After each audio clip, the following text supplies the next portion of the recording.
আচ্ছা ফারাজ নিজের ভাই, এবার নিজের এবার দেশে। আমরা একটু আসাদ ভাইকে একটু স্বাগতম জানাই। আসাদ ভাই, কি অবস্থা ভাই? কেমন আছেন? একটু সাউন্ড করেন আসাদ ভাই।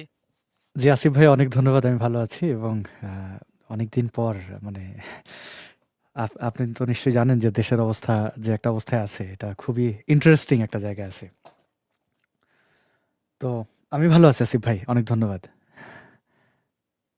সো ভাই, আচ্ছা আসাদ ভাই, ইয়ের ব্যাপারে আমাদের মাসুদ ভাই ব্যাপারে কি কোনো শেয়ারেবল তথ্য কি আহ, নতুন পাওয়া যেতে পারে নাকি আহ, জি।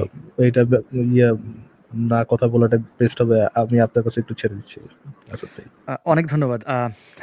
আসিফ ভাইয়ের মানে আমরা মাসুদ ভাইয়ের ব্যাপারে আম আম এখন যদি বর্তমান আপডেট বলি যে উনি ভালো আছেন। জেলের ভেতরে যতটুকু ভালো থাকা যায়।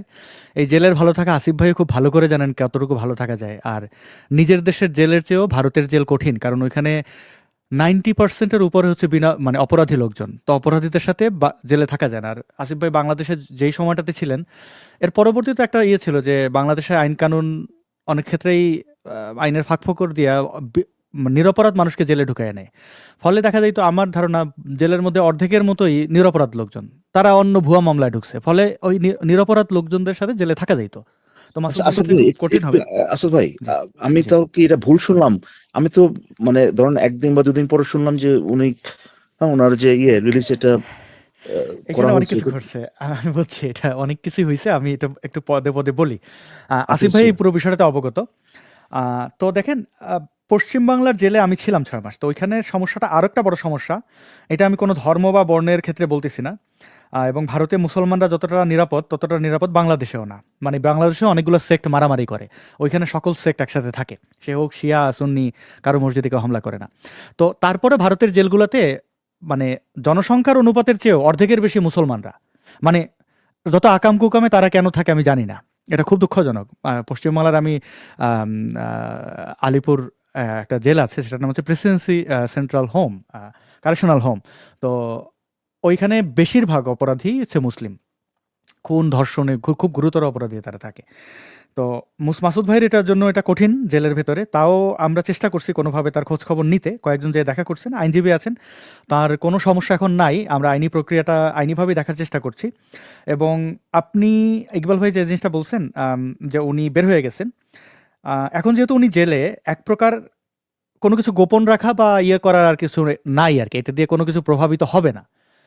তো কয়েকটা কথা বলি যে উনি ১ম ওনাকে ধরে নিয়ে যাওয়ার ক্ষেত্রে মানে ধরার ক্ষেত্রে, আটকানোর ক্ষেত্রে উনি পুলিশের কাছে গেছিলেন নিরাপত্তার জন্য। এলাকাবাসী, এলাকার কিছু মানে নির্বোধ হিন্দু, যারা উগ্রও না, তারা আসলে মুসলমানদেরকে ঘৃণা করে। বাংলাদেশীদেরকে আরো ঘৃণা করে। মানে প্রচন্ড বর্ণবাদী হিন্দু বলতে পারি। তো তারা করছে কি পুলিশের কাছে যেয়ে কমপ্লেইন করছে যে আমাদের এলাকায় একটা জঙ্গি থাকে। এক রাস্তা দিয়ে ঢোকে আরেক রাস্তা দিয়ে বের হয়ে যায়। এরকম অনেক কথাবার্তা বলছে। পুলিশ ভাবছে যে এটা বিশ্বাস করে নাই। কারণ একটা জঙ্গি হিন্দু অধ্যুষিত এলাকায় থাকবে কেন? কারণ ওই গ্রামটা পুরো হিন্দু অধ্যুষিত। আর একটা জঙ্গি এখানে থাকবে, আমাদের কাছে কোনো রিপোর্ট থাকবে না। ভারতের গোয়েন্দারা তো এরকম কাঁচা না। তারা ভাবছে কোনো পাগল ছাগলের মানুষ রিপোর্ট করছে এলাকার মানুষজন। আর যারা রিপোর্ট করছে ওরা ওই আসিফ ভাইয়ের ভাষায় চুনাহাগা। মানে ওদের কথা শুনলে কেউ বিশ্বাস করবে না। তো আ মাসুদ ভাই যখন তাদের অত্যাচারে মানে ঢিলঢুল মারতো তো, হিন্দু তখন উনি চুনাহাগা, থানায় গেছেন। আসাদ ভাই মানে হিন্দু চুনাহাগারা এই কমপ্লেন্টটা হিন্দু করেছে? চুনাহাগা, এক্সাক্টলি হিন্দু চুনাহাগা। তারা যে বলছে এ জঙ্গি, তার জিজ্ঞেস করছে দেখতে কেমন? বলে যে দেখতে এরকম শেপ। জঙ্গি, তার দাড়ি মোছ নাই। সে হিন্দু অধ্যুষিত এলাকায় থাকে। সে গাছ লাগায়, গান শোনে। মানে এরা বাইরে থেকে শুনতো কি বলে। আবার সে আরবি পড়ে। মানে ওই যে লাইভ টাইপে আরবি পড়েন তো ওরা ভাবছে যে আরবি পড়ে মানে জঙ্গি। তো পুলিশ বিশ্বাস করে নাই। থানায় যখন উনি গেছেন, যেহেতু তার বাড়িতে ঢিলপাটকেল মারতো, কারণ হিন্দুরা চায় না ওখানে থাকে। আর ওই গ্রামে কোনো মুসলমান যদি কেউ বাড়ি ঢোকে তারা ওই জল ছিটা দেয়। এতটাই বিদ্বেষ আর কি মুসলমান বা সো কল্ড জাতপাতের উপরে। পুলিশের কাছে যখন উনি গেছেন, আর উনি কিন্তু নিজে যান নাই। আরেকটা জিনিস উনি মিস্টেক করছেন, আমাদের কারোর সাথেই এই জিনিসটা জানান নাই যে উনি এইরকম একটা ঝামেলায় আছেন। আর উনি ইন্ডিয়া ছিলেন না, অন্য একটা দেশে ছিলেন। আমি নিজের শুধু না, আমি ওই দেশে যাওয়ার জন্য আমি তসলিমা আপাকে দিয়ে ইনভলভ করছি যে আমার কথা শোনেন নাই উনি। আমি ছোট মানুষ, কি শুনবেন? উনি একটু এরকমই করেন। তো তসলিমা আপা আমার সামনেই ফোন করে ওনারে বলছেন যে মাসুদ তুমি ইয়েতে চলে যাও, ওইখানে যাও, কারণ তোমার তো এখানে লিগ্যাল স্ট্যাটাস নাই। তুমি মানে এখানে দিচ্ছে না তোমাকে, এখন এখানে কেন থাকতেছো? তো উনি ওইখানে ছিলেন অনেকদিন। তারপরে আবার তার ওই বাংলায় থাকা, অনেকে বলেন যে কলকাতায় কেন? কারণ উনি বাংলার ভাষী মানুষের মধ্যে থাকতে পছন্দ করেন। ওই বাংলা ভাষীদের খাবার-টাবার পছন্দ করেন। তো উনি ফিরে গেলেন ওইখানে। যাওয়ার পরে এই ঘটনার পরেও আমাদের বলেন নাই যে ঢিলঢুল মারে, কারণ আমি ওই এলাকায় অনেকদিন ছিলাম, তো আমিও সার্ভাইভ করছি। সেখানে আমার কিছু বন্ধু বান্ধবের অনেক সাহায্য ছিল, আমি কলকাতাবাসীর কাছে কৃতজ্ঞ। কিন্তু মাসুদ ভাইয়ের ব্যাপারটা যেহেতু আউট অফ কন্ট্রোল ছিল, আমাদের বললে আমরা এটা সলভ করতে পারতাম। কিন্তু উনি বলেন নাই, চলে গেছেন পুলিশের কাছে। উনি নিজে যেতে চান না, ওনার যে যাই হোক এটা না বলি তথ্যটা, যে ওনার খুব কাছের একজন মানুষ পরামর্শ দিয়েছেন যে আসেন আমি যাই আপনার সাথে। তো সেই দুইজনই আটকাইছে পুলিশ। আটকায় করছে কি, তাদের ন্যাশনাল ইন্টেলিজেন্স যারা আছে, এনআইএ সম্ভবত, ন্যাশনাল ইন্টেলিজেন্স এজেন্সি বা এরকম কিছু একটা, তাদেরকে ডাকছে। তারা 4 দিন ধরে ওনাকে ইনভেস্টিগেট করছে। সেই সময় পুলিশের সাথে কথা বলছেন আসিফ ভাই, ওই থানার যে ওসি, তিনি ভালো মানুষ, কোনো সন্দেহ নাই, কিন্তু তার হাতে তেমন কিছু ছিল না। সে ভালো ব্যবহার করছে। অন্য পুলিশ তার চেয়ে জুনিয়র, দেখা গেল মাসুদ ভাইরে মারতে পর্যন্ত চাইছে। তার কাছে বৈধ পাসপোর্ট আছে, বলছে এটা নকল, পাশার মধ্যে বাড়ি দিলে বইলে দেবে যে কোথা থেকে নকল বানাইছিস, এরকম একটা অবস্থা।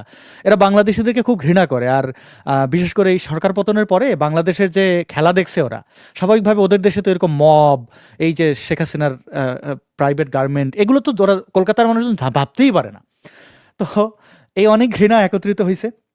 3-4 দিন ধরে তাকে মানে জঙ্গি হিসাবেই ট্রিট করা হয়েছে। তার সকল ডিভাইস লক খুলে টুলে চেক করছে, ফরেন্সিক চেক করছে, তার সকল বই টই গাট্টি বান্ধে সব নিয়ে গেছে তার বাসা থেকে।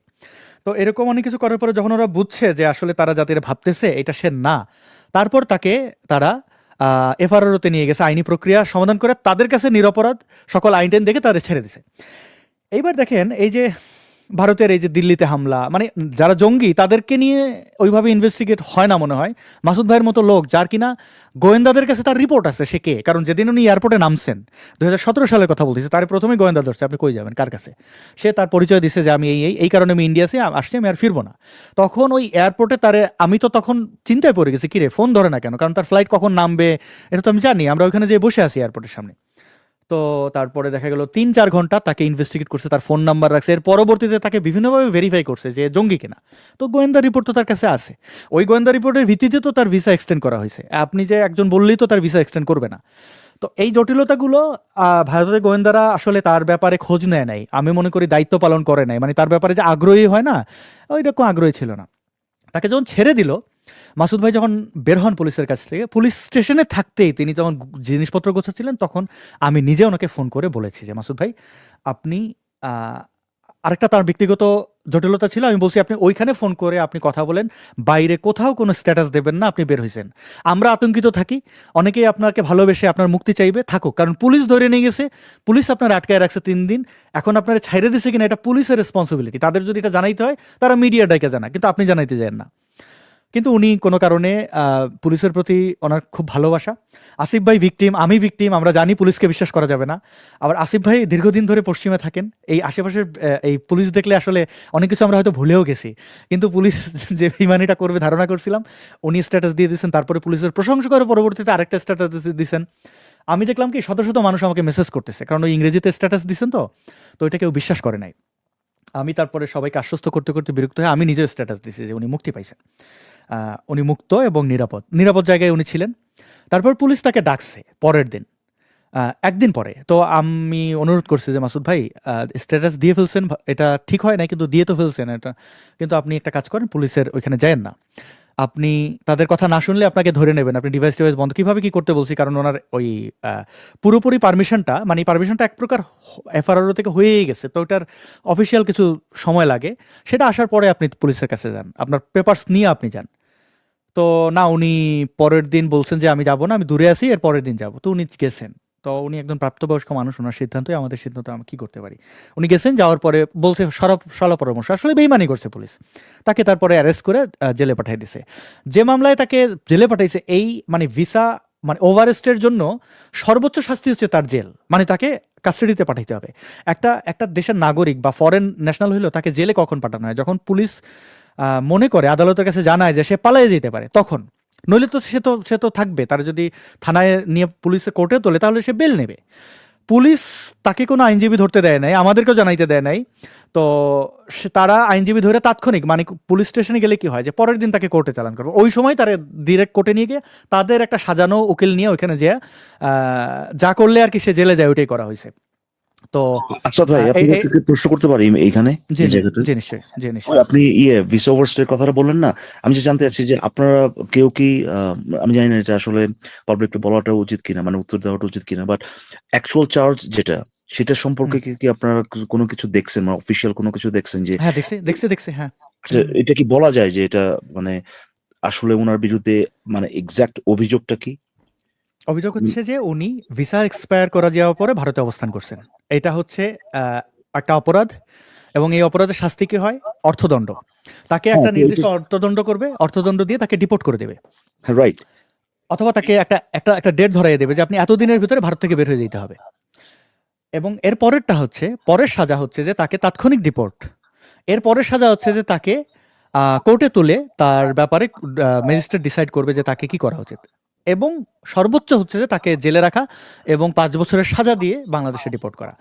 না আচ্ছা, ভিসা এই যে লাস্ট যেটা আসাদ ভাই, এটা তো আপনার মানে এক্সট্রিম কেস না, মানে আরো কয়েকটা কন্ডিশন থাকতে হবে, তাই না? যে হয়তোবা তাকে মানে ওই অর্ডার দিয়ে দেওয়া হয়েছিল যে চলে যাওয়ার জন্য, তারপরও সে আসে, এই ধরনের ব্যাপার স্যাপার তো আছে। তো এটা তো মানে জাস্ট কেউ একজন ওভারস্টে করছে, সাথে সাথে তো আর ওইটা অ্যাপ্লিকেবল না, হবে না, তাই না? তাকে তাকে প্রশ্ন করা হবে যে তুমি কেন ওভারস্টে করছো। তো তার তার কাছে যে পেপারস গুলো ছিল, হ্যাঁ। গভর্নমেন্ট অফ ইন্ডিয়া থেকে তাকে একটা পেপার দেওয়া হয়েছিল, মিনিস্টার অফ হোম থেকে, যে এই মানুষটি আমাদের দেশে অবস্থান করতে পারেন এবং তার আর্থিক যত ধরনের নিডস থাকে সেটার জন্য যদি তাকে কেউ রেমিটেন্স পাঠায়, ফরেন কোনো তার বন্ধু বান্ধব, এই ক্ষেত্রে গভর্নমেন্ট অফ ইন্ডিয়ার কোনো আপত্তি নাই। তার পাসপোর্টে যতদিন মেয়াদ আছে অতদিন তার ভিসা বৈধ। তো তার পাসপোর্ট এক্সপায়ার করার পরে বাংলাদেশ হাইকমিশন তাকে পাসপোর্ট রিনিউ করে দেয় নাই। আমি এই ঘটনাটা সাক্ষী। আচ্ছা, তারপরে তিনি একটা সেকেন্ড আমার আচ্ছা, এই দুইটা আমি আমার হয়তো বা জ্ঞান কম থাকতে পারে এখানে। আপনার পাসপোর্টের যে মেয়াদ যেটা, হ্যাঁ, হুম আর আপনার ভিসার যে মেয়াদ, এই দুইটা তো আলাদা জিনিস, হুম তাই না? তো হুম আপনার আপনি হয়তো বা ভিসার মেয়াদ আপনার হয়ে যেতে পারে, এক্সপায়ার্ড হয়ে যেতে পারে, যার মানে হচ্ছে যে আপনি ওই আপনার ঢোকার সময় যে অনুমতিটা লাগে আর কি, ওইটা হচ্ছে ভিসার মেয়াদের সাথে সম্পর্কিত। আপনি ভিসা উনি উনি স্পেশাল, উনি উনি উনি বিশেষ বিবেচনায়, মানে ওনার সার্বিক অ্যাক্টিভিজম দেখে উনি যদি দেশে যান তাহলে ওনাকে মেরে ফেলবে। এবং যেহেতু উনি মানবতা বিরোধী কোনো কিছু করছেন না, হ্যাঁ, এটা ওনাকে এক্স মুসলিম হিসাবে বা নাস্তিক হিসাবে কোনো প্রিভিলেজ দেওয়া হয় নাই। এটা এক ধরনের প্রটেক্টেড পার্সন টাইপের আর কি, যে না সে আসলে তাকে সেটাই আমি বলতে চাচ্ছি, মানে ভিসারও তো কোনো এখানে নাই, অ্যাপ্লিকেশন নাই, উনাকে তো ঢুকতে দেওয়া হয়েছে। ওই ভিসার কাজ কিন্তু শেষ, ভিসার কাজ তো শুধুমাত্র আপনার ওই না পোর্টে না গিয়ে অ্যাপ্লাই না করার জন্য, ঠিক না? না, ভারতের ব্যাপারটা কি, আপনি ঢুকবেন, উনি ট্যুরিস্ট ভিসা আসছিলেন ভারতে। হ্যাঁ, কারণ এই পুরো বিষয়টার সাথে এর আগের 9 মাস জড়িত, মানে উনি যেদিন থেকে আত্মপ্রকাশ করছেন এর আগের 9 মাসের সার্বিক গোছানো। কারণ উনি তো প্রথম ছিলেন বাংলা ভাষার মধ্যে বা এই ভারতীয় উপমহাদেশের মধ্যে প্রথম মুফতি যিনি বিদ্রোহ করছেন। রাইট তো একটু কঠিন ছিল। ট্যুরিস্ট ভিসায় আপনাকে নির্দিষ্ট দিন ধরাই দেবে যে আপনি 90 দিনের ভিতরে ভারত থেকে বের হয়ে যেতে হবে আপনার। রাইট। আপনার ভিসার মেয়াদ 1 বছর, কিন্তু আপনি 90 দিনের ভিতর বের হয়ে যেতে হবে। এবং আপনি কোন পোর্ট দিয়ে ঢুকবেন, কোন পোর্ট দিয়ে বের হবেন, এটারও নির্দিষ্ট ইয়ে থাকে। তো উনি এই সবকিছু ভঙ্গ করার আগে উনি নিয়মিত আইন মেনে উনি এই জিনিসগুলো এক্সটেন্ড করছেন। ভারত সরকার ওনাকে 3 বছর, 1 বছর এখন 3 বছর প্রথমে ওনাকে এক্সটেন্ড করে দিছে। হ্যাঁ, তারপরে আসলে আমি আসলে সেটাই বলতেছি যে উনাকে তো অলরেডি মানে ওনার স্টে যেটা কতদিন থাকবে, এটা তো ভিসার থেকে আলাদা ভাই, এইটার সাথে তো ভিসার কোনো সম্পর্ক নাই। না ভিসা আছে, জিনিসটা তো ওই আপনার যখন ঢুকতে দিল তখন তো বলে দিচ্ছে যে সে কতদিন থাকতে পারবে, এবং ওখানে ঢোকার হ্যাঁ, পরে ওইটাকে এটা এক্সটেন্ড করতে এক্সটেনশন। পারবে, তাই না? না না, ওই ঢোকার না, ভিসার একটা মেয়াদ থাকে। আপনাকে প্রথম বাংলাদেশ থেকে ভারতের ভিসাটা কিরকম হয়, আপনাকে সেটা 6 তো মাস আপনি বা ওই 1 কোর্টে বছরের। গিয়ে ঢোকার যে পারমিশন যেটা, সেটা নেওয়ার জন্য ধরেন আপনাকে ভিসা দেওয়া হলো 6 মাসের, ধরেন 6 মাসের ভিসা দেওয়া হলো, এটা এক্সপায়ার হবে ধরেন যেটা বলছে আর কি, ধরেন জুনের 1 তারিখে এটা এক্সপায়ারেশনের। এর মানে হচ্ছে যে ওই জুনের 1 তারিখের ভিতরে আপনাকে কোন একটা ভারতের পোর্টে গিয়ে ওই ঢোকার পারমিশন চাই। এটা হচ্ছে এরপরে আপনি না ওই না ভিসাতে আর যেতে পারবেন না, ঢোকার পারমিশনটা নেওয়ার জন্য। কিন্তু না, কতদিন পারমিশন ঢুকতে পারবেন? না, এটা তো পারমিশন না, এরকম না। আপনাকে 6 মাসের ভিসা দিল। এর আজকে মানেটা আপনি কি আচ্ছা ভাই, 6 মাসের ভিসার আপ- মানেটা কি? আচ্ছা, আপনি পাসপোর্টটা হাতে পাইলেন, আপনার ওই হ্যাঁ। ভিসার ক্যাটাগরি কি, ট্যুরিস্ট ভিসা তো?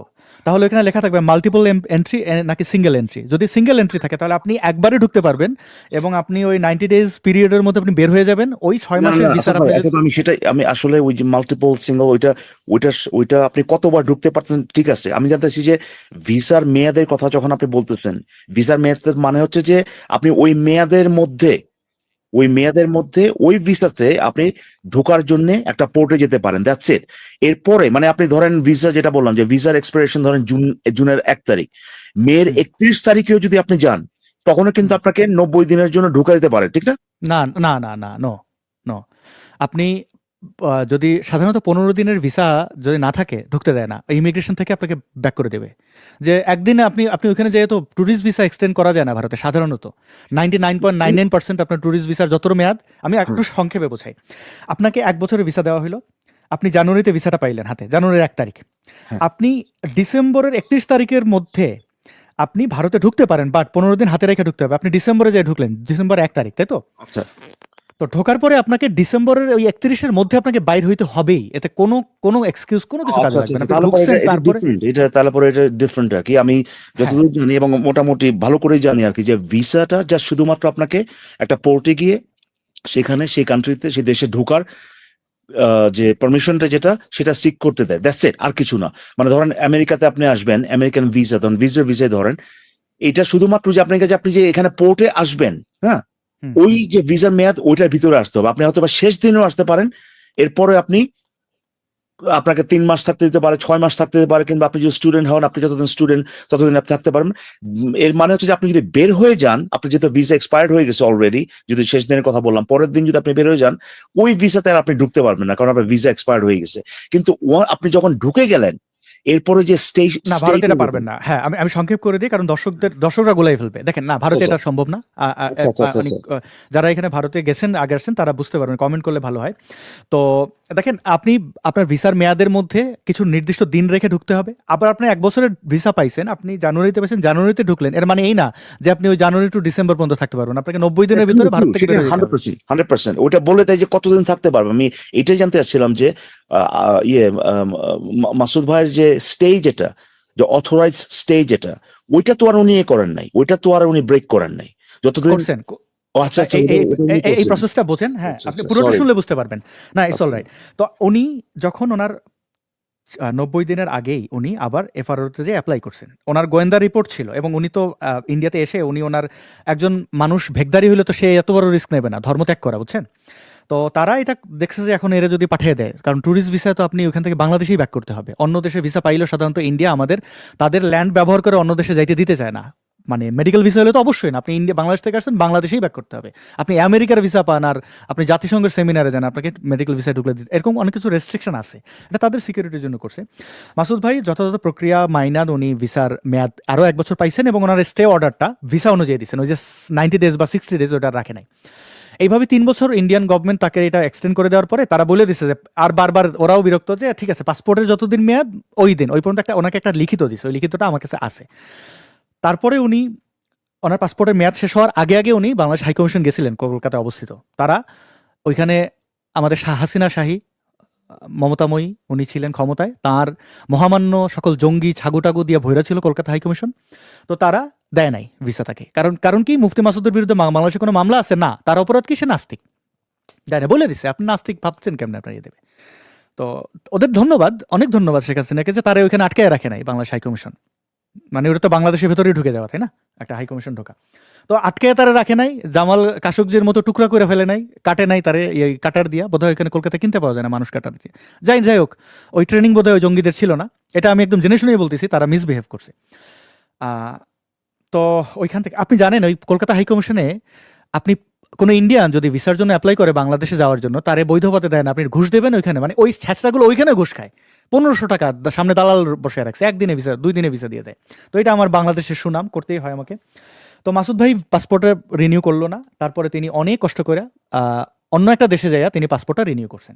করে এসে ইন্ডিয়াতে এসে উনি এফআরওতে আবার অ্যাপ্লাই করছেন যে আমি পাসপোর্ট করছি, কারণ যে দেশ থেকে পাসপোর্টটা ইস্যু করেছিল ওই দেশের নাম লেখা ছিল না। এবং উনি আসাদ ভাই ওই এরপর বের হয়ে গিয়ে যে পাসপোর্ট, উনি কি বের হয়ে বললেন পাসপোর্ট রিনিউ করছেন? অন্য একটা দেশে যাইয়া তারপরে পাসপোর্টটা রিনিউ করছেন। সেটা কিভাবে ঢুকছেন ভাই? ভারতের সাথে অনেকগুলো দেশের বর্ডার আছে, যে যেখানে যেতে গেলে কোনো ইমিগ্রেশন নেই, আপনি হেঁটে চলে যেতে পারবেন। আচ্ছা আচ্ছা আচ্ছা, কিন্তু সেটা তো আপনার মানে এটা কি যে কোনো দেশের নাগরিকের জন্য প্রযোজ্য নাকি? ওই যে যেখানে ইমিগ্রেশন নেই, আপনি কোন দেশের নাগরিক তারা জানবে কেমনে? আপনার তো অসুবিধা না, সেই চুক্তিটা তো আপনার ধরেন ইসের জন্য, শুধুমাত্র ওই যে বর্ডারিং যে কান্ট্রি গুলো ওদের জন্য না, যে ধরেন আপনি আপনি কোন দেশ থেকে পাসপোর্ট রিনিউ করে আনছেন? আপনার দেশের পাসপোর্ট। আপনি তো ইন্ডিয়ায় কোনো ইলিগাল কাজ করেন না। আপনি তো ভিসা জাল বানায় আনেন নাই, তাই না? আপনার সেটা দেশের আমি বলতে পাসপোর্ট। চাচ্ছি যে ওই যে হ্যাঁ। চুক্তিটা যেটা ধরেন এক দেশ থেকে আরেক দেশে আপনি ইমিগ্রেশন ছাড়া পার হতে পারতেছেন, সাধারণত তো এটা আপনার ওই দেশগুলোর মধ্যে চুক্তি থাকে, ঠিক না? ওই দেশগুলোর মধ্যে কিছু মানে ভারতের সাথে নেপালের, ভুটানের চুক্তি আছে। আরো আছে, আর আমি না যাই, হ্যাঁ? আচ্ছা আচ্ছা। তো তো সেখানে যেখানে ইমিগ্রেশন নাই, কোনো পুলিশ আপনাকে আটকাইতেছে না, হ্যাঁ। এবং আপনি যে দেশে গেলেন, যেখান থেকে পাসপোর্টটা করছেন, সেই দেশও আপনারা দেখতেছে না, কারণ সেই দেশে রিফিউজি হিসেবে অ্যাপ্লাই করা যায়, এবং অনেকেই রিফিউজি থাকে, তার ইয়ে দেখা, মানে তাকে ওইভাবে কাটায় কাটায় ভিসা পাসপোর্ট দেখায় করতে হয় না, যেমন ইন্ডিয়াতে দরকার হয়। আপনি বাংলাদেশের পাসপোর্ট ওইখানে রিনিউ করবেন, আপনাকে ইন্ডিয়ান বৈধ ভিসা আপনাকে দেখাইতে হবে, নইলে আপনাকে পাসপোর্ট রিনিউ করে দেবে না বাংলাদেশ। আপনি ওই দেশের নাগরিক, আপনাদের দেবে না। এরকম অনেক নখরা আছে ভাই, এগুলা ওই দুই দেশের ট্রিটির মধ্যে ব্যাপার আছে। না, তো true, মাসুদ true, ভাই এই জিনিস জানতে চাচ্ছিলাম আর পাসপোর্ট কি নিয়ে যে ফিরলেন। উনি যে ঢুকলেন ওনার কি ওই ঢোকার জন্য যে বাংলাদেশের নাগরিক হিসেবে যে বাংলাদেশের নাগরিক ওইটার ওইটা আমি বললি, আপনি বুঝবেন। দেখেন, যখন আচ্ছা। উনি পাসপোর্টের জন্য অ্যাপ্লাই করছে, ভিসার জন্য, তখন এফআরও এইটা বলে রিজেক্ট করে নেন ভিসা, যে না তুমি অন্য দেশ থেকে আনছো, এটা অবৈধ। সে বলছে আমি ওই দেশ থেকে যেয়ে পাসপোর্ট আমি রিনিউ করে আনছি। তারা বলছে তোমারে যেহেতু মিনিস্ট্রি অফ হোম থেকে ভিসাটা এইভাবে দেওয়া হয়েছে, তোমার এই পাসপোর্ট এই নাম্বারের, এটা যতদিন মেয়াদ থাকবে ততদিনই তোমাকে ভিসা এক্সটেন্ড করা হবে। সেহেতু আমরা ওই দাগের বাইরে যাব না। বললাম না যে ইন্ডিয়ান অথরিটি আমাদের ব্যাপারে আন্তরিক না। আমাদের যে এই চুনাহাগাগুলা বলে, রয়ের দালাল, ভারতের দালাল, মোদির সন্তান, এই সেই বলে, এগুলো যে একটা চূড়ান্ত মিথ্যা, এটার বড় প্রমাণ মুফতি মাসুদ। আমি এই কারণে বেশি চিৎকার করছি, আমার অনেক রাগ যে তোরা আমাদের গালাগালি করো, অথচ আমরা ওইখানে ভিকটিম। আমি জেল খাটছি তো এখানে, আমি এটা বলি নাই কারণে, কারণ ওইখানে বললে আমার ডিপোর্ট করে দিত। যাই হোক, দেখেন ভাই, এফআরও তার ভিসা ডিনাই করছে, এইটা বইলা রিজন দেয় এখানে যে তোমার কন্ডিশনে আছে, তোমার এই পাসপোর্ট নাম্বারে নতুন পাসপোর্ট আমরা অ্যাপ্রুভ করবো এমন কোনো নির্দেশনা নাই, তুমি আবার যাও, দিল্লি যাও, যাইয়া তুমি তুমি যাইয়া, তুমি তো একটা বিশাল হরিদাস, তুমি যাইয়া প্রেসিডেন্টে বলো এই বেটা আমারে এটা অ্যালাউ কর। মানে এরকম ভাব যে প্রেসিডেন্টের কাছে যাও, বিশেষ পারমিশন নিয়ে আসো। এখন 150 কোটির দেশে তো আমরা তো ভাই একটা পিঁপড়ার মতো, আর আমরা কে এমন যে আমারে এন্টারটেইন করবে দিল্লি?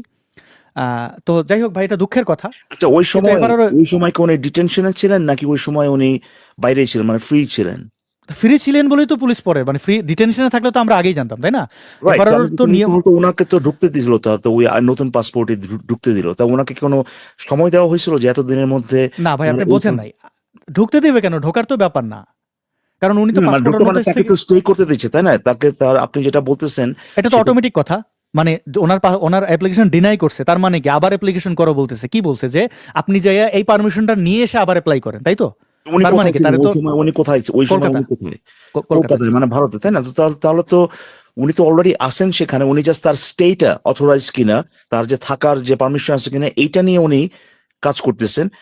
উনাকে ডিটেনশনে রাখা হয় নাই, উনাকে জাস্ট বলা হয়েছে যে আগের পাসপোর্টের যে মেয়াদ ততটুক পর্যন্ত উনার স্টে ছিল, এখন যদি থাকতে হয় তাহলে এই পাসপোর্টের মেয়াদ যেটা সেটা অনুযায়ী ওই অথরাইজেশনটা আনতে হবে কোথাও থেকে, রাইট? রাইট। দিল্লি থেকে, মানে মিনিস্ট্রি অফ হোমে অ্যাপ্লিকেশন করতে হবে, চিঠি দিতে হবে, তারা এটা অ্যাপ্রুভ করবে সেন্ট্রাল থেকে, তারপরে উনি পাবেন, এরকম একটা অবস্থা। তো একটা ছোট্ট ঘটনা বলি। তসলিমা নাসরিনের ভিসা একমাত্র যিনি মিনিস্ট্রি অফ হোমের মিনিস্ট্রির দায়িত্বে থাকেন, যেমন এখন অমিত শাহ, সে তার ডিরেক্ট, মানে এটা এফআরও অ্যাপ্রুভ করে না, তারে অ্যাপ্রুভ করতে হয়।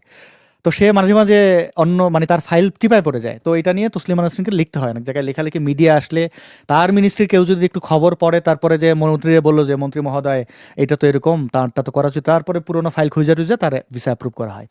তো এটা হচ্ছে বাস্তবতা। দিল্লির অনেক কাজ, তাদের দেশ বড়, প্রায় 150 কোটি মানুষ তাদের দেশে, তো অনেক জটিলতা, অনেক ইয়া। মাসুদের ক্ষেত্রে ওইটা হচ্ছে তার ওইভাবে দিল্লি যাইয়া এটা ঠিক করা সময় সাপেক্ষ, প্রায় 2-3 মাস সময় লাগতে পারে। অ্যাপ্লিকেশন করবেন, তারপরে সেখান থেকে জবাব আসবে যে না, হ্যাঁ আচ্ছা কলকাতা এফআরও তোমরা দিয়ে দাও, কারণ এই লোক তো পাসপোর্ট রিনিউ করছে। তো ওই সময়টা আর গ্রামবাসী, এই চুনাহাগা এই হিন্দুরা এরা আর দিল না, তারা যে কমপ্লেন করছে এবং এই জিনিসটা ঘটে গেছে। তো যদি এফআরও ডিনায়ালের পরে একটা জিনিস থাকে যে না, আপনাকে এক্সিট তারা দিয়ে দেয় যে আপনি এই কয়দিনের ভিতর চলে যেতে হবে, ফাইন দেন এত টাকা, তো তারা ফাইন নিতে পারে, অর্থদণ্ড। এটা থাকে 500 টাকা থেকে শুরু করে 500 টাকা থেকে শুরু করে এটা প্রায় 50,000 টাকার মতো ফাইন হয় ইন্ডিয়ান রুপি। আর যদি আপনি সংখ্যালঘু হন, অমুসলিম হন, তাহলে আপনার কাছ থেকে 500 টাকা নেওয়া হয়। আর যদি আপনি যে কোনো নর্মাল পাবলিক হন, তাহলে 50,000 টাকা ফাইন হয়। আমি যে যখন এক্সিট নিয়ে আমি বের হইছি, আমি থ্যাঙ্কফুল ইন্ডিয়ার কাছে যে আমারে তারা মুসলমান হিসেবে কাউন্ট করে নাই। মানে সংখ্যালঘু বা ধর্মীয় মানে ভিন্ন ধর্মের হিসেবে বা ধর্মহীন হিসেবে আমার কাছ থেকে 500 টাকা ফাইন নিছে। এরকম কিছু করতে পারতো। মাসুদ ভাইয়ের ক্ষেত্রে 50,000 টাকা ফাইন নিত, নিয়ে বলতো তুমি বাইরে হয়ে যাও অত দিনের মধ্যে। আমরা মাসুদ ভাইয়ের ক্ষেত্রে তাকে ওইখান থেকে বের করার চেষ্টা করতাম। অনেক দেশে কাছাকাছি দেশেই নেওয়া যাইতো, এটা অসুবিধা ছিল না। কিন্তু এফআরও যে কাজটা তার সাথে করছে, ডিনাই করছে কারণ তারা উদাসীন। মাসুদ ভাই কে এটা তাদের কাছে তাদের জন্য কোনো ব্যাপারই না। মানে সে বাংলাদেশে গেলে মরবে কি বাঁচবে এটা তাদের জন্য কোনো ব্যাপারই না। এমনকি কলকাতার গণমাধ্যম আমার অনেক শব্দ নিয়ে অনেকে আপত্তি করছেন। আরে বেটা, তুই একটা সংবাদ, তুই বলস তুই মেইন স্ট্রিম, তার কাছে কে আসে যায়, তুই এটা বলছিস কেন? তুই জানোস এটার ইম্প্যাক্ট কি হয়? সে তারা জানি না বাংলাদেশে কল্লা ফেলায় দেয়। ধরেন আসিফ ভাই তো খুব সাহসী মানুষ, উনি ওনার পরিবার পরিজন সবকিছু ওপেন, ওনার স্ত্রীকে সন্তানকে। এখন অনেকে আছে দেখবেন যে এটা হাইড রাখতে হয় কেন? কারণ সে চায় না অনেকে এই যে গালি খাওয়া, অনেক ধরনের হয়রানির শিকার, এটা যে চায় না। আপনার কি একজন সংবাদ মাধ্যমের দায়িত্ব কি? বাংলাদেশে ব্লগাররা কে এটা তো জানবেন, তাদের পরিবারের সাথে কি হয় এটা তো জানবেন। আপনি তো তার পরিবার পরিজন কোথায় গেছে এটা বলতে পারেন না, এরকম বলে দিছে। এবং এটা নিয়ে অনেক কিছু হয়েছে, আমি এটা বলতে চাই না। আমার ভেতরে আমার অনেক কিছু গেছে ওই সময়। মানে এটা কেমনে হয়, মানে মাসুদ ভাইরে একদম জীবিত অবস্থায় মাইরে ফেলছে কলকাতার এই মিডিয়াগুলো। কারণ কতটা দায়িত্বহীন হইলে পরে এটা করে। আমার ক্ষোভের জায়গা ছিল ওই জায়গাগুলো। যাই হোক, তারপরে মাসুদ ভাইকে ডিটেন করলো, ওইভাবে ডেকে নিয়ে বললেন তো সে তো পালিয়ে যায় নাই। সে তো পালিয়ে গেলে মানে যে লোক নিজে থেকে পুলিশের কাছে যায় তাকে কেন জেলে যেতে হবে? তাকে তো সে তো অলরেডি আইনের প্রতি দায়বদ্ধ। সে তো দিল্লি চলে যেতে পারতো, ইউপি চলে যেতে পারতো, ওই যেভাবে অন্য দেশ থেকে পাসপোর্ট করে আনছিল ওই দেশে চলে যেতে পারতো ওভার দ্য নাইট। কি করতো? তারা কি এয়ারপোর্ট থেকে ধরে আনছে, পালিয়ে যাওয়া অবস্থায় ধরে আনছে? না, সে আইনের প্রতি শ্রদ্ধাশীল ছিল। একটা লোক আইনের প্রতি শ্রদ্ধাশীল, তারপর তাকে কেন জেলে পাঠানো হয়েছে? কারণ তাকে আমি যে কারণে মাসুদ ভাইকে বলছিলাম চুপচাপ থাকেন, কারণ তাকে তার ব্যাপারে ইসলামিস্ট যে গ্রুপগুলো আছে, ওই যে শশা খেজুর ফুরফুরা, কোথা থেকে এটা ইকো আছে, আচ্ছা ফুরফুরা টুরফুরা সব জায়গা থেকে মমতার কাছে যে করছে যে অবৈধ মানে অবৈধ, তাকে এই করতে হবে সেই করতে হবে। মমতার পুলিশ তাই করছে। ওইখানে একদম পুলিশের হায়ার অথরিটিকে ডিসাইড হয়ে গেছে। আমি আসিফ ভাইকে মাসুদ ভাই যে যাবেন এর কয়েক ঘন্টা 8-9 ঘন্টা আগে বলছিলাম যে আসিফ ভাই যাচ্ছেন, ওনাকে 90% পসিবিলিটি অ্যারেস্ট করবে। এটা আমরা কেমনে জানছি? আমরা জানছি পুলিশের সাথে কথা বলে, যে তারা ডিসাইড করে ফেলছে যে এখানে একদম মমতার থেকেই আসছে যে না, তাকে কোনোভাবেই করা যাবে না। সে মমতারও গালাগালি করে, মানে তাদের ভাষায় অনেকেই সে সমালোচনা করে। এই অনেকগুলো ইস্যু তারা আনছে এবং আমি জানতাম মাসুদ ভাই একবার জেলে ঢুকলে তাকে বের করাটা খুব টাফ হবে, যেটা এখন বাস্তবতা। তো এই ছিল আমার যে কাছ থেকে যতটুকু। এখন মাসুদ ভাই কবে বের করতে পারবো জানি না, তবে উনি অবশ্যই বের হবেন। আসাদ ভাই, এখন পর্যন্ত তো এমন কোনো কিছু তো উনি করেন নাই যেটার কারণে ওনাকে জেলে রাখা যায়। জেলে মানে হচ্ছে জেল তো আপনার মানে ডিটেনশনে রাখা যায় আর কি। ওনার তো কোনো ধরনের, আপনি যেটা বললেন পাসপোর্ট নিয়ে, এগুলো তো ভাই ডিটেনশনে রাখার মতো তো কোনো না, কার্যক্রম না। তো তাহলে তো আর যদি কারো বিরুদ্ধে কথাও বলে থাকে মমতা কি, এটাও তো ভাই তাকে জেলে রাখবে সেটার মতো সেরকম কোনো আপনার বাস্তবতা তো আমি তো ইমিগ্রেশন পুরো লটাই বললাম, হ্যাঁ, কিন্তু তার জেলে থাকার কথা না, তাকে রাখছে কেন? এটা পলিটিক্যাল ডিসিশন 100%, সেটাই দেখতে পাচ্ছি আর কি। মানে বিজেপি চাইছে তাকে নিয়ে একটা করতে, তৃণমূল চাইছে তাকে নিয়ে করতে। মানে এখানে বিভিন্ন পাটাপুতার মধ্যে তাকে ফালাই দেওয়ার চেষ্টা হয়েছিল। আমাদের অনেককে বলেছিলেন, বাংলাদেশ থেকেও 2-1 জন বলছেন, লিখছেন যে বামদের দায়ী করছে, বামরা এখানে ইনভলভ ছিল না। যেটা ইনভলভ, এখানে আবার অনেকে কমেন্ট করছেন আমি সকল হিন্দুদের গালাগালি করতে পারি না। আমি সকল হিন্দুদের গালাগালি করেই নাই। যে চুনাহাগা হিন্দুরা এই কাজটা করছে, একটা নিরীহ মানুষ এই অপরাধটা করছে, যে আইন কানুন তার সাথে অন্যায় অবিচার করছে, বাহারের মতো সন্ত্রাসীরা ওইখানে ঘুরে বেড়ায়, এই যে আওয়ামী লীগের যত নেতাকর্মী ওইখানে আশ্রয় নিছে, সবাই অপরাধী আমি বলবো না, তাদের মধ্যে তো অনেকে আকাম কুকুম করে গেছে। তাদের কি পলিটিক্যাল ডিসিশন যে আওয়ামী লীগ বা এই ধরনের যারা ওইখানে গেলে তাদের মাইরে ফেলবে, তাদের আমরা এখানে আশ্রয় দেবো, আনঅফিসিয়াল, তাদের পাসপোর্ট ভিসা লাগবে না। তো মাসুদ ভাই কি তাদের চেয়ে বেশি রিস্কি না? তার ক্ষেত্রে এই অন্যায়টা কেন করা হলো? এটা করা হয়েছে আসলে কি, এই জিনিসটা সামনে চলে আসছে। আর সবার প্রথমে স্ট্যাটাস দিচ্ছেন কে তার এই আটকের ব্যাপারে তসলিমা আপা। তো আমি যে খবরটা যাকে দিছিলাম সে তসলিমা আপারে খবরটা দিয়ে ফেলছে। আর আমি তসলিমা আপাকে বলছিলাম এটা না বলতে, তাই উনি বলছেন এটা ভালো হয়েছে, ঠিক আছে, মানে হয়ে গেছে। এটা গোপনে রাখলে ওনাকে ওখান থেকে বের করা যেত, মানে মাসুদ ভাই যদি এটা গোপন রাখতেন, কিন্তু এটা হয় নাই কোনো কারণে। তো এখন যেটা হয়েছে, তাকে যে কারণে রাখা হয়েছে, এটা আইনে ভাবে তাকে রাখা যায় না, কিন্তু এটা পলিটিক্যাল ডিসিশন, মানে তৃণমূলের গ্যারাকলে উনি পড়ছেন, এটা বাস্তবতা। আচ্ছা ভাই, এটা এতটুকুই জাস্ট আমি আপনার কাছ থেকে মানে বক্তব্য জানতে চাচ্ছিলাম যে ওনাকে রাখার মানে ডিটেনশনে রাখার কোন ধরনের লিগ্যাল কোনো বেসিস আছে কিনা। আপনার কথা শুনে মনে হচ্ছে যে কোনো মানে উনি ওরকম কোনো কাজই করেন নাই যেটার কারণে আপনাকে মানে লিগালি তাকে আটক রাখা যায় আর কি। সো এতটুকু আপনার কাছে জানতে চাই, এটা ক্লিয়ার করে দেওয়ার জন্য অনেক ধন্যবাদ ভাই। হ্যাঁ, তো লাস্ট ম্যাজিস্ট্রেট তাকে প্রশ্ন করেছিল, তোমাকে যে ভারত সরকার ইকবাল ভাইয়ের ওখান থেকে আচ্ছা, যে আপনাকে যে ভারত সরকার যে ভিসা এক্সটেন্ড করে দিয়েছে ওই পেপারটা দেখান। তো মাসুদ ভাইকে কোনো কিছু নিয়ে যেতে দেওয়া হয়নি, কারণ তাকে তো বলা হয় না যে আপনি আসবেন আপনাকে অ্যারেস্ট করবো, তাহলে তো সে ডকুমেন্ট নিয়ে আসতো, সে তো কিছুই নিয়ে আসে নাই, তার পেপার তাকে কিছু বলা হয় নাই। তো সে বলছে যে আমার বাসায় আছে, তো কোর্ট বলছে যে বাসায় আছে তাহলে যাও, জেলে যাও। তার উকিলরা বলছে তুমি কি এটা দিতে পারবা, সে বলছে না এরকম কিছু আমি জানি না, কারণ উকিল পুলিশের লোক। শোনেন, কলকাতায় কিছু প্রত্যেকটা থানা, এটা ওপেন সিক্রেট, থানার কিছু উকিল থাকে, এদের কাজ কি হয়, পুলিশ ঘুষ খাবে বাংলাদেশের মতো বলবে না যে আমার ঘুষ দাও, বলবে আপনি উকিলের সাথে কথা বলেন। উকিল কোথায়? দেখা গেল আশেপাশে উকিল ঘোরাঘুরি করে, এই উকিল হচ্ছে পুলিশের দালাল, এরা ওই আসামির কাছ থেকে বা অভিযুক্তর কাছ থেকে টাকা পয়সা নেয়। ওই উকিল সো কল্ড ওরা জীবনে কোর্টে যায় না, এদের কামে হচ্ছে এই ধান্দাবাজি করে, এবং ওইখান থেকে একটা পার্সেন্টেজ ওরা পায়, ওই মিলে জিলে খায়। আপনি তো বলতে পারবেন না যে আমি পুলিশের টাকা দিছি, বলবে আমি তো উকিলের টাকা দিছি, আর উকিলের টাকা দেওয়া তো লিগাল। বুঝছেন জিনিসটা কোথায়? তারা অনেক স্মার্টভাবে ঘুষ খায়। তো ওই থানার কিছু দালাল উকিল আছে, এদের দিয়েই ওনাকে উকিল সাজায়। তাদের উদ্দেশ্য ছিল, অ্যাসাইনমেন্ট ছিল যে তাকে জেলে পাঠাইতে হবে, এবং সামনে ইলেকশন, তো মমতাও খুশি, ইসলামিস্টগুলোও খুশি। দেখছেন ওই যে কলকাতার ইসলামিস্ট কেউ কিন্তু মিছিল করে নাই। মুফতি মাসুদ একটা বিশাল ফ্যাক্ট, ওরা কাপুরুষ, মানে এরা ভীতু। মুফতি মাসুদ ওইখানে আছে, ওদের কারোর হ্যাডাম ছিল যে আসেন আপনার সাথে ডিবেট করি, ওখানে কোনো মুফতি নাই, পশ্চিমবাংলায় তো কোপ দিতে পারবে না। আর মুফতি মাসুদ কেউ যদি বলতো যে আসেন আমরা টেবিলে বসবো, মুফতি মাসুদ বসতেন, কারণ কলকাতায় ওই সুযোগ নাই ইসলামিস্টদের। ওরা এতটাই কাপুরুষ, এতটাই এই ডাকাতের উম্মত যে তারা এই সাহসই করে নাই গত 5 বছরে। কিন্তু এই ঘটনা জানাজানির পরে তারা এই চাপ প্রয়োগ করছে মমতার উপরে। তখন তারা বলতো যে আচ্ছা আপনি ইসলামে আঘাত দিচ্ছেন, আসেন আমরা বসি, চা খাই, আলোচনা করি, আপনাকে মুসলমান বানাই। তো সেই জিনিসটা করে নাই ভাই, দুঃখ অনেক জায়গায়। তো আচ্ছা আমি আসাদ অনেকটা ভাই, ক্ষুব্ধ হয়ে আসাদ ভাই সরি, আমার তো এখন চলে যেতে হবে। আমার 3 ঘন্টা টাইম ছিল, কিন্তু আমি 3 ঘন্টার অনেক বেশি থেকে ফেলছি। আপনার কথার মাঝখানে আমি করতে চাইনি, আপনি শেষ করবেন ভাবতেছিলাম। তাহলে আজকে আমি বিদায় নেই। ফারাজ ভাই কি আছেন? জি জি ভাই, আমি আছে। তাহলে আসাদ ভাই, ফারাজ ভাই আপনারা থাকেন, আমি তাহলে আজকে বিদায় নেই। জি ভাইয়া, অনেক অনেক গুড নাইট ধন্যবাদ। তাহলে।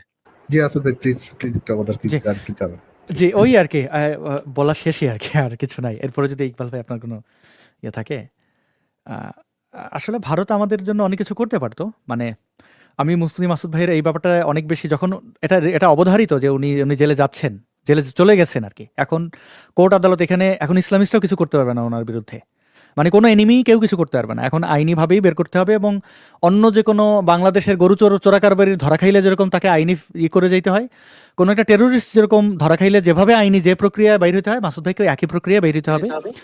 তো এর বাইরে আর কিছু নাই। তবে আমি চাইছিলাম ভারতের অনেকে আমার উপর খেপছে না, আপনি আমাদের অপমান করছেন। আরে ভাই, আপনারা আমাদের এই ফাইটটার জন্য আপনাদের তো কিছু ভূমিকা আছে। 1971 আমরা মুক্তিযুদ্ধ করছি, আপনারা লজিস্টিক্স দিচ্ছেন, তাহলে দিচ্ছেন কেন আমাদের মুক্তিযোদ্ধাদের অস্ত্র ট্রেনিং দিচ্ছেন কেন দিচ্ছেন তো একটা ভালো স্বার্থে, তাই না? তো আমাদের এই মুভমেন্টটা কি আপনাদের কাছে, আমরা কি সন্ত্রাসী? আমরা কি কারোর 2 পয়সা মাইরে দিছি, কারোর ওড়না ধরে টান দিছি, কাউকে রেপ করছি? না, আমাদের মুভমেন্ট শান্তিপূর্ণ। যদি কেউ কোনো অ্যাটাক করে, এটা ভার্বাল অ্যাটাক, এতে কারোর কোনো ক্ষতি হয় না, কোনো হাতের একটা লোমও বাঁকা হয় না। তাহলে আমাদেরকে কেন এই উপত্যকার জন্য, এই যে দিল্লি অ্যাটাক হয়েছে, ওইখানে যে বোমা হামলা করছে, কারা বোমা হামলা করছে? সেই আল্লাহর বান্দাদের তো আমরা চিনি। সেই আল্লাহর বান্দাদের ব্যাপারে আপনারা অস্ত্র দিয়ে ফাইট করতে পারবেন না, এটা আদর্শিক ফাইট। তো সেটা তো আমরা করতেছি। আমাদেরকে প্রকাশ্যে না পারেন, মৌনভাবে ইয়ে দেন, অলিখিত একটা জিনিস বলে দেন যে আচ্ছা এটা করো। বা একটা আমাদের ওইখানে ধরেন আমাদের ডিসি অফিসগুলোতে অনেক সুবিধা আছে। ধরেন আপনি পার্বত্য চট্টগ্রামে যাবেন, ডিসির কাছে একটা অ্যাপ্লিকেশন করবেন, আপনার একটা কাগজ ধরাই দেবে, আপনি যাইতে পারবেন অন্য দেশের নাগরিক হলে। আপনি ধরেন কোনো একটা ঝামেলা হয়েছে, আপনি ডিসির পারমিশন নিয়ে অনেক জায়গায় থাকতে পারেন। ভারতের বলে দিক যে আমরা ওই কাশ্মীর যাই বা কেরালায় যাই, অমুক জায়গায় যাই অ্যাপ্লিকেশন করলে একটা টেম্পোরারি পেপার দিক যেটা আন্ডার প্রসেসিং, ঠিক আছে। তোমাকে আমার বক্তব্য, আমাদেরকে সন্ত্রাসী হিসেবে যে কাউন্ট করে না, এটা একটা লিখিত দিক।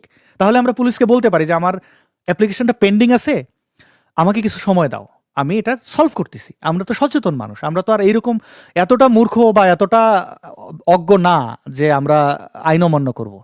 তো এই জিনিসটা ভারত আমাদেরকে 2 পয়সার কোনো মূল্যায়ন করে না, আমাদেরকে অন্য যে কোনো জঙ্গি হরিদাস পালদের মতোই মনে করে। এটা খুবই দুঃখজনক ভারতের কাছ থেকে। এবং আমি স্টিল বিলিভ করি ভারত আমাদের বন্ধু রাষ্ট্র না, আমাদেরকে বন্ধু মনে করে না। আমাদেরকে মানে আমাদের বাংলাদেশের বন্ধু রাষ্ট্র, কিন্তু নাস্তিকদেরকে তারা বন্ধু মনে করে না, অন্য যে কোনো জঙ্গির মতোই মনে করে। এটা খুবই প্যাথেটিক, বাট এটা ট্রু। তবে আপনার কি মনে হয় যে যদি মুফতি মাসুদ ভাইয়ের প্রবলেমটা যদি হইতো আর কি, মানে ধরেন